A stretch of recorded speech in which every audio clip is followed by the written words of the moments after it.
What is it that drives us to pursue the careers that we have chosen in life? We all have an idea as to how we want to live our lives when we grow up. My dream was to become a comic book artist or a cartoon animator.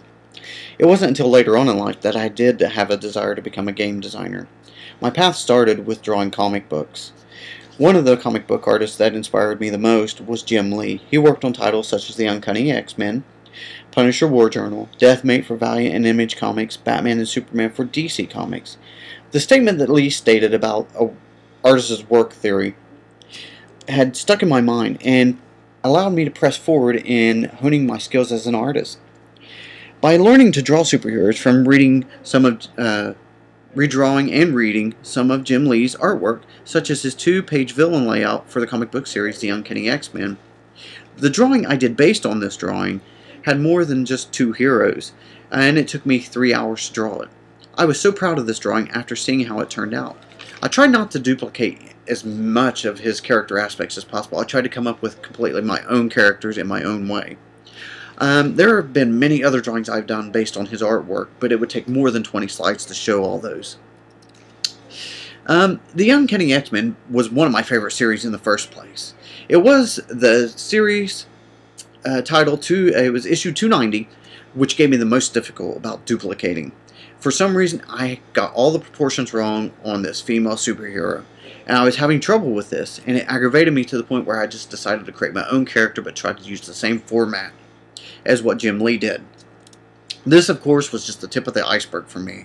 This opened up new doors, and I realized that I did not need to copy other artists' work anymore. I could create my own. Of course, I found other artists' techniques very interesting, so I started studying up on the techniques instead of their artwork. And this even opened up even more doors for me, and I gained a better understanding of how the art worked. Another artist that inspired me the most was the artist behind the Batman animated series TV show. His name was Bruce Timm. And he really inspired me because of the detail and the flow of work that he did. This animated series was amazing, and considering I liked superheroes in the first place.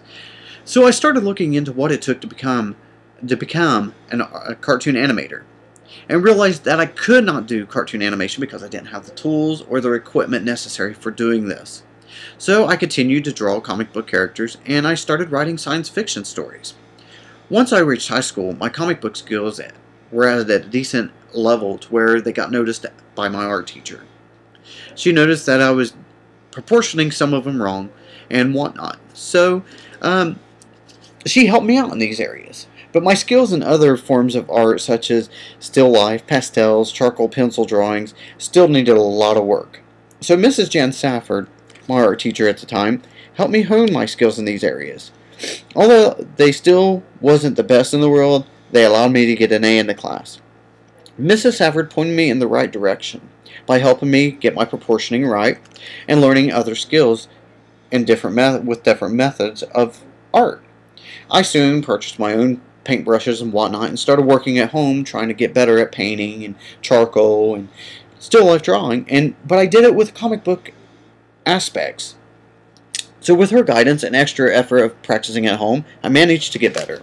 But at this time I met my friend Roger Brewer, who introduced me to the Nintendo console. He showed me all the things that was coming out, and to my surprise, my parents bought me one that very same Christmas. The system came with 2 controllers, a zapper gun, a cartridge which had 2 games on it. It was Mario and Duck Hunt. As soon as I started playing the games, I was immediately hooked. I could not stop playing. Once I got tired of playing, I would pause the screen and try and draw everything I seen on the screen besides the pause menu. So, I was really impressed with the amount of artwork that was in these games, and it intrigued me enough to make me have a desire to become a game designer or a game artist or a character animator. So I started looking up countless articles about this, and nothing told me how to get into the game industry. So I continued to hone my skills as a comic book artist, and I started drawing game characters as well, like Mario. So shortly after that, I decided that it was time for me to go to college and get a better education. So I enrolled at Full Sail University. Of course, this was not the first college I attended. The other colleges didn't offer anything in the game industry or comic book business, so I didn't go. In 2010, I enrolled into the character animation class. Everything was going good with this class. until I had to take 3D modeling. And this was the first attempt that I ever tried to mess with Maya, or any 3D program as for that matter. Of course, I thought my artwork didn't look too bad considering it was the first time that I even messed with Maya.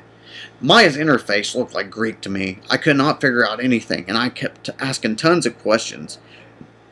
And I still couldn't understand the aspects of Maya. It was so detailed, and everything had to be just precisely right.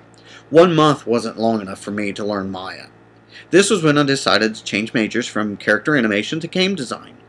Since being in game design, I've managed to maintain an A and B average until my last 2 classes. Well, my last class, I should say, I got a C in. I've also enjoyed each class because the teachers and your fellow students are very, very helpful and insightful. And so since beginning at Full Sail, my desire to become a game designer has increased trifold. Of course, there are many gaming companies out in the world today. But the companies I would like to work for is 343 Industries, Blizzard Entertainment, Sony Online Entertainment, and Nintendo. But of course, I would take any job that came to me because it would be gaming experience, and plus, I'm not that picky.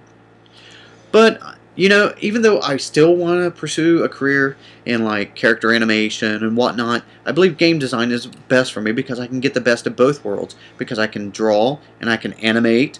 But, you know, there's a motto that I try and live by in life.